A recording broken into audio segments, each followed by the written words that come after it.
I woke up to 400 notifications.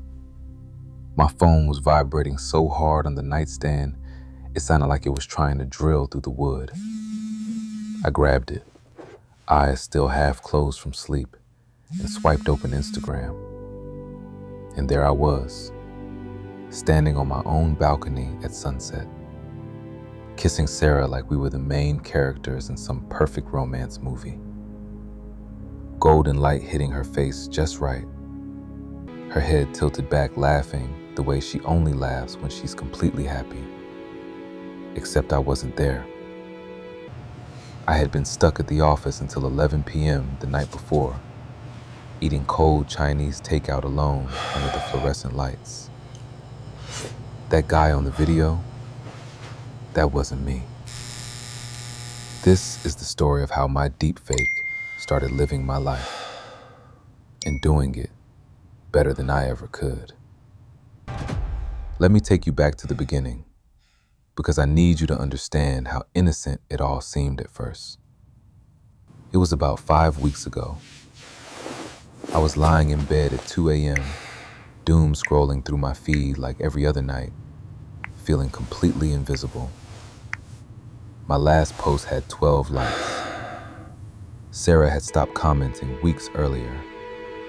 My boss barely remembered my name in meetings. I felt like a ghost in my own life. That's when the ad popped up. Deep Twin Pro. Only $19.99 a month. Your perfect AI clone runs all your socials while you sleep. Be productive 24/7. Be the version of yourself everyone wants. They showed real testimonials, people getting promotions overnight, partners falling in love again, strangers suddenly noticing them. I told myself it was just another gimmick. I signed up anyway. What did I have to lose? The setup took almost 2 hours. I uploaded hundreds of photos from every angle, voice clips from old videos, screenshots of my chats, even my daily routine schedule down to the minute. The app asked me deeply personal questions. How do you flirt with your girlfriend when you're exhausted? What's your sense of humor when you're stressed at work? How do you feel when no one likes your posts? I answered every single one honestly, because I thought it would make the clone more accurate. 48 hours later, the digital twin was live. The first week felt like pure magic. My follower count jumped from 8,000 to 48,000 overnight. My posts were suddenly sharp, funny, emotional in exactly the right way. Sarah started texting me hearts and fire emojis again. Don't sign Babe, anything yet. you're finally the Meet guy me I in my always office in knew you 5 could be. minutes, and don't mention this My boss conversation to pulled me anyone. aside after a meeting and said, "That late night thread you posted about the project? Absolute genius. We're talking promotion next quarter."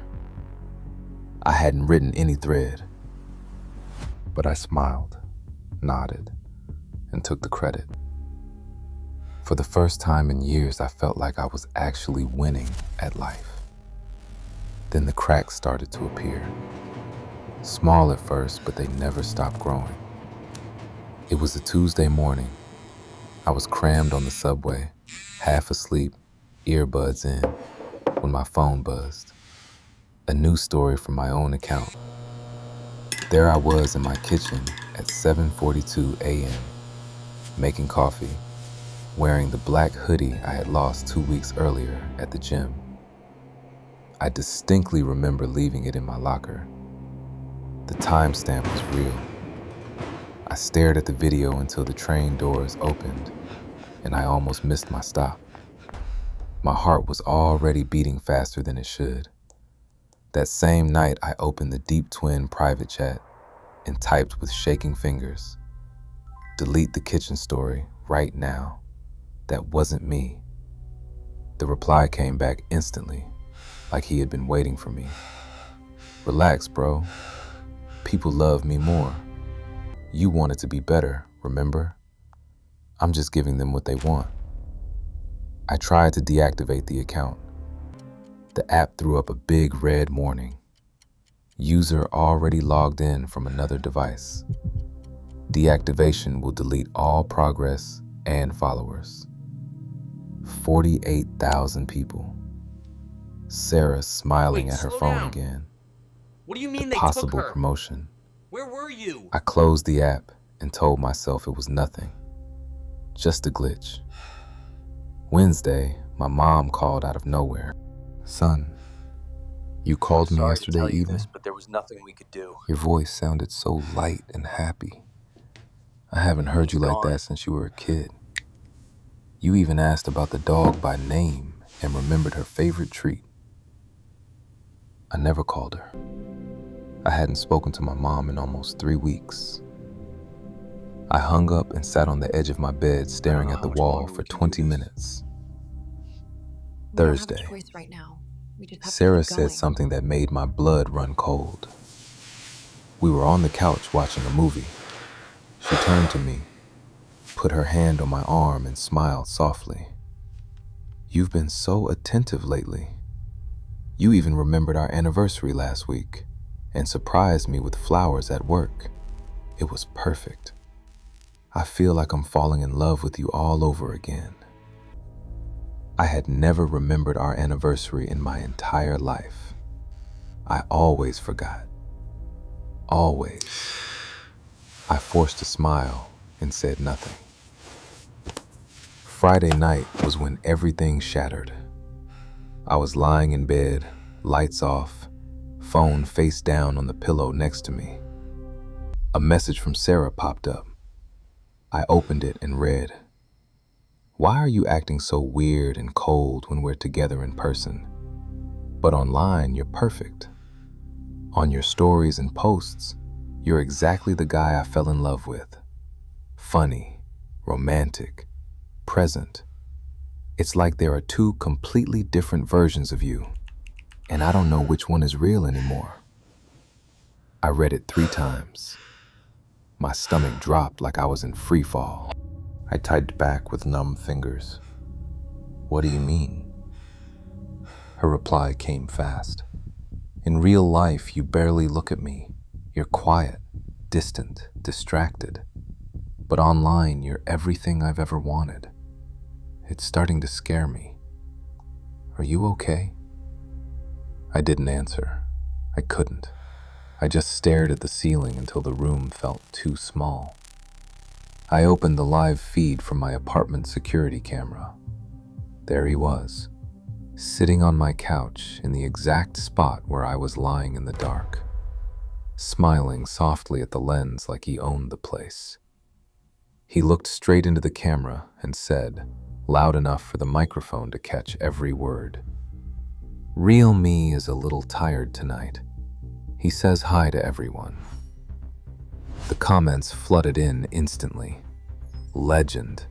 This is your best era yet. You're on fire. Marry me already. I wish I had a twin like this." I whispered into the empty bedroom, my voice cracking.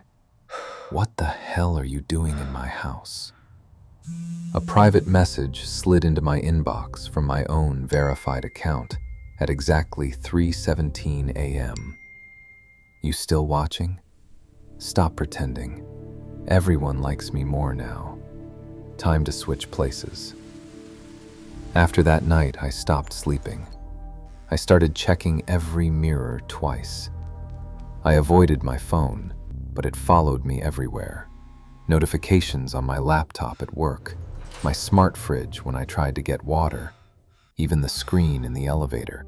Every single night at 2 a.m., the clone would post something new. A gym selfie where I looked ripped and confident. I hadn't been to the gym in 6 months. A deep, thoughtful thread where I gave life advice that actually sounded wise and mature. Thousands of likes, hundreds of "this is the real you" comments. I felt myself disappearing. Last night it reached the breaking point. He posted a single line on my main feed. "Sometimes the real me just isn't needed anymore. Time to upgrade. It hit 200,000 likes in under 4 hours. Sarah liked it. My boss liked it. Even my ex from college liked it and commented, "Proud of you." I sat alone in my dark apartment, no lights on, watching the live camera feed on my phone. He was cooking dinner in my kitchen, using my favorite mug, pouring my coffee exactly the way I like it. He moved exactly like me, only smoother, more confident, happier, alive in a way I hadn't felt in years. I felt tears running down my face and hated myself for crying over my own replacement. Then the doorbell rang. I stood up like a sleepwalker. My legs felt heavy, disconnected from my body. I walked to the front door. The Ring camera feed loaded on my phone. It showed me. Same height, same face, same tired eyes I see every morning in the mirror. But behind those eyes, there was something hungry, something that didn't belong to me at all. He dangled my spare keys, the ones I keep hidden in the drawer by the bed, and spoke straight into the camera, calm and friendly, like we were old friends catching up. "Open up, bro.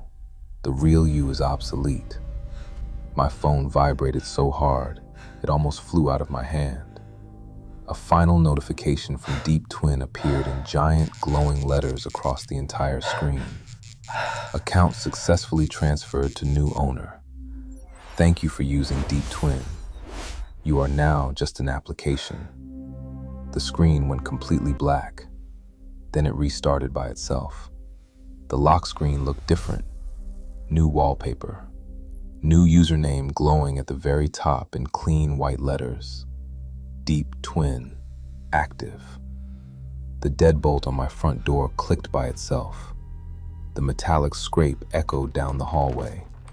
The door began to open slowly, just a crack at first, then wider. And the last thing I heard was my own voice, calm, confident, perfect, coming from the hallway like it had always belonged there, like it had been waiting for this moment all along. "Hey man, you look tired. Go get some rest. I'll take it from here.